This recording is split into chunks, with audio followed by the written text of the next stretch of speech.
2 porte-avions, plus d'une centaine d'avions de chasse, quelques 40 000 hommes, face à l'armada déployée par les États-Unis en février 2026, l'Iran sait très bien qu'elle ne fait pas le poids.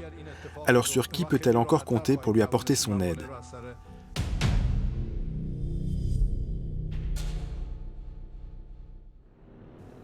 On trouvait les alliés historiques de l'Iran dans ce qu'on appelle l'arc chiite, la sphère d'influence de Téhéran, qui allait du Hamas en Palestine à l'Irak, en passant par le Hezbollah au Liban, les Houthis au Yémen et surtout la Syrie d'Al-Assad. Jusqu'à la chute du dictateur en décembre 2024, celle-ci était le principal allié de Téhéran dans la région. Depuis le début de la guerre civile syrienne en 2011, l'Iran a investi massivement dans les infrastructures militaires syriennes pour soutenir le régime. Plus de 30 milliards de dollars que l'Iran ne pourra certainement pas récupérer suite au changement de pouvoir.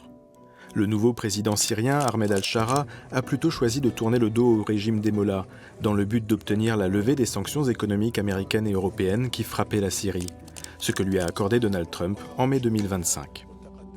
L'Iran donc a une relation très diminuée, très affaiblie. Il n'y a pas d'intention d'aller faire la guerre au régime d'Ahmed al-Shara, mais une relation qui a été par le changement de régime de fait rompue, enfin sur le plan stratégique.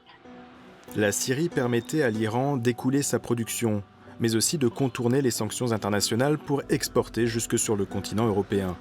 La perte de cet allié lui coupe l'accès à la mer Méditerranée. Autre pays de l'arc chiite, l'Irak. Mais ce pays ne s'est pas relevé de la chute du régime de Saddam Hussein et de l'occupation américaine. Sur le plan religieux, c'est la grande famille chiite au Moyen-Orient. On a des considérations, je dirais, pragmatiques qui prennent le pas aujourd'hui en Irak. D'une part, des années de guerre qui ont quand même usé le potentiel à faire la guerre et notamment à s'engager dans une confrontation avec Israël, ce que les Irakiens ne souhaitent pas. Par ailleurs, on a une reconstruction économique à laquelle tous les acteurs tiennent. Autre allié historique, le Hezbollah au Liban, considéré comme le principal proxy iranien au Moyen-Orient.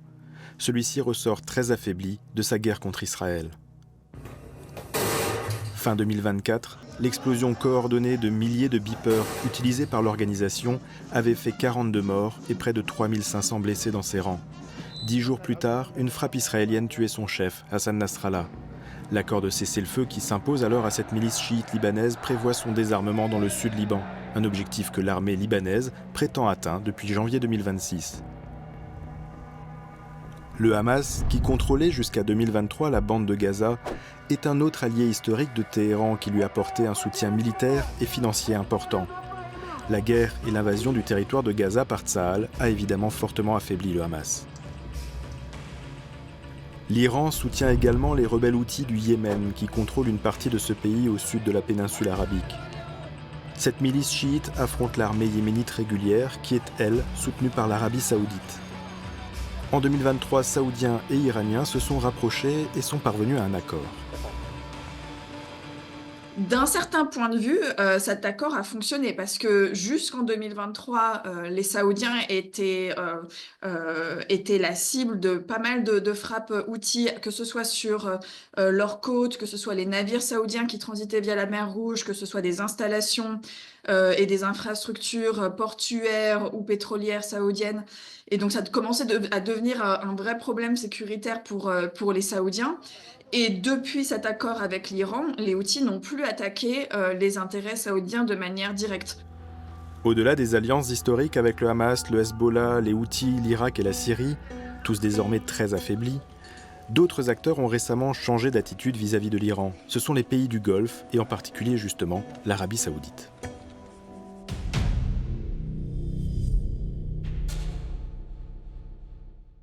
Il y a eu un retournement complet de l'approche diplomatique vis-à-vis de l'Iran, qui donc partait plutôt d'une position quand même de pression maximale, d'essayer de pousser les États-Unis à avoir une position très forte vis-à-vis de l'Iran.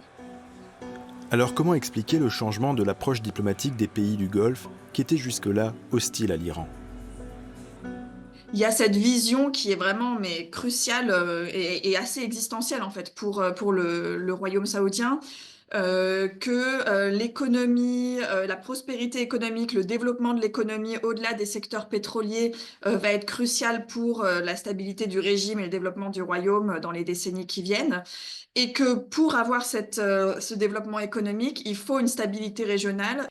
Et donc, il y a vraiment une vocation saoudienne et des autres pays du Golfe d'étendre leur marché à l'ensemble de la région, y compris en fait potentiellement à l'Iran. Les pays du Golfe comptaient jusqu'à présent sur la présence des bases militaires américaines sur leur territoire pour assurer leur sécurité. Mais Donald Trump a été élu sur un programme prônant le désengagement des Américains sur les théâtres d'opérations extérieures. Une éventualité que les pays du Golfe préfèrent anticiper.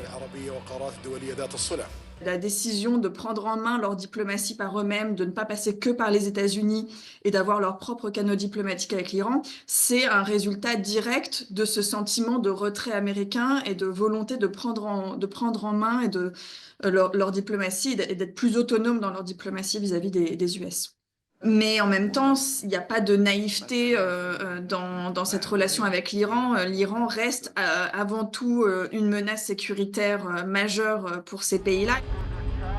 L'Iran compte aussi dans ses partenaires deux puissances importantes, avec lesquelles elle s'affiche volontiers régulièrement lors d'exercices militaires conjoints, Iran, Russie, Chine, dans les eaux de la mer d'Oman.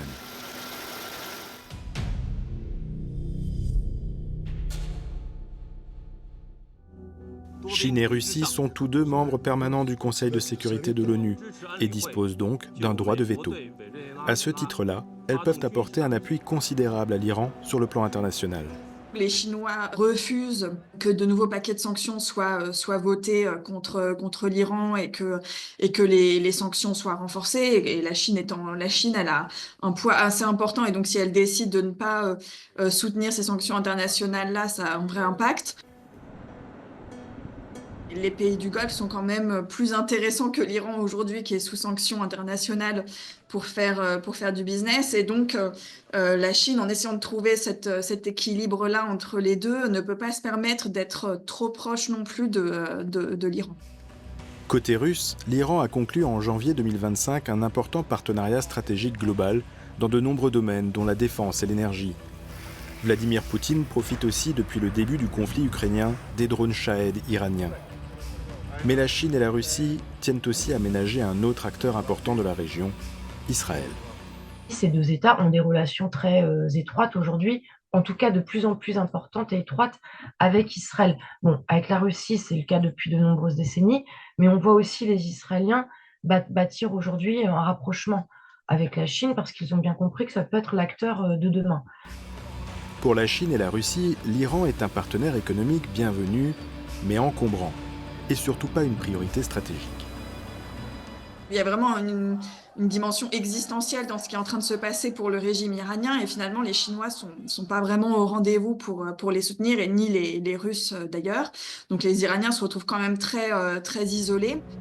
Le régime iranien se trouve par ailleurs menacé par la pression de la rue. Après s'être calmé fin janvier 2026 suite à la violente répression, les manifestations ont repris mi-février. Le problème, c'est qu'on ne sait pas en fait vraiment ce qui pourrait se passer sur le terrain. Et à mon avis, si la République islamique s'effondre, on aura cette stratégie finalement du va-tout, plus rien à perdre, une stratégie jusqu'au boutiste, qu'on pourra considérer comme totalement suicidaire, mais qui consistera, oui, à vouloir de toute façon gâcher la fête, si je puis me permettre. Un tel scénario d'effondrement du régime iranien inquiète tous les États de la région qui craignent un chaos politique plus dangereux encore pour la stabilité régionale que le régime dictatorial des ayatollahs.